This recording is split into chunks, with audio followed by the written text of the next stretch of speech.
নমস্কার বন্ধুরা। ভারতীয় ডাক বিভাগ বা অর্থ মন্ত্রকের পক্ষ থেকে কিছুটা হলেও দেশের কোটি কোটি নাগরিকদের স্বস্তির খবর দিল।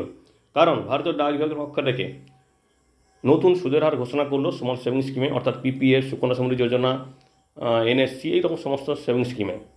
এবং স্বস্তির খবর কী কারণে বলছি, আপনারা জানেন রিজার্ভ ব্যাংকের পক্ষ থেকে রেপো রেট কমানোর পরে সবাই আশঙ্কা করছিল যে এবারও মনে হয় স্মল সেভিং স্কিমে বা ক্ষুদ্র সঞ্চয় প্রকল্পে সুদের হার কমবে।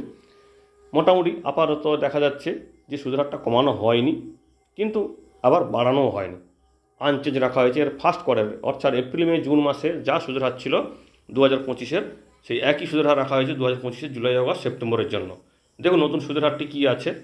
সেভিং ডিপোজিট অর্থাৎ সেভিংস অ্যাকাউন্টের জন্য 4 টাকা সুদের হার, 1 বছরের টাইম ডিপোজিট বা ফিক্সড ডিপোজিটের জন্য 6 টাকা 90, 2 বছরের ফিক্সড ডিপোজিটের জন্য 7 টাকা, 3 বছরের ফিক্সড ডিপোজিটে 7 টাকা 10, 5 বছরের ফিক্সড ডিপোজিটে 7 টাকা 50, 5 বছরের রেকারিং ডিপোজিট 6 টাকা 70, এবং সিনিয়র সিটিজেন সেভিং স্কিম, যেটা জানেন আপনারা প্রবীণ ব্যক্তিদের জন্য করা হয়, 8 টাকা 20, মান্থলি ইনকাম অ্যাকাউন্ট স্কিম অর্থাৎ যেটা MIS বলা হয় সেটাতে 7 টাকা 40, ন্যাশনাল সেভিং সার্টিফিকেট 7 টাকা 70, পাবলিক প্রভিডেন্ট ফান্ড 7 টাকা 10, কিষাণ বিকাশপত্র 7 টাকা 50, অর্থাৎ 115 মাসে এটা ডবল হয়ে যাবে টাকাটি, এবং সুকন্যা সমৃদ্ধি যোজনা সেটা হচ্ছে 8 টাকা 20।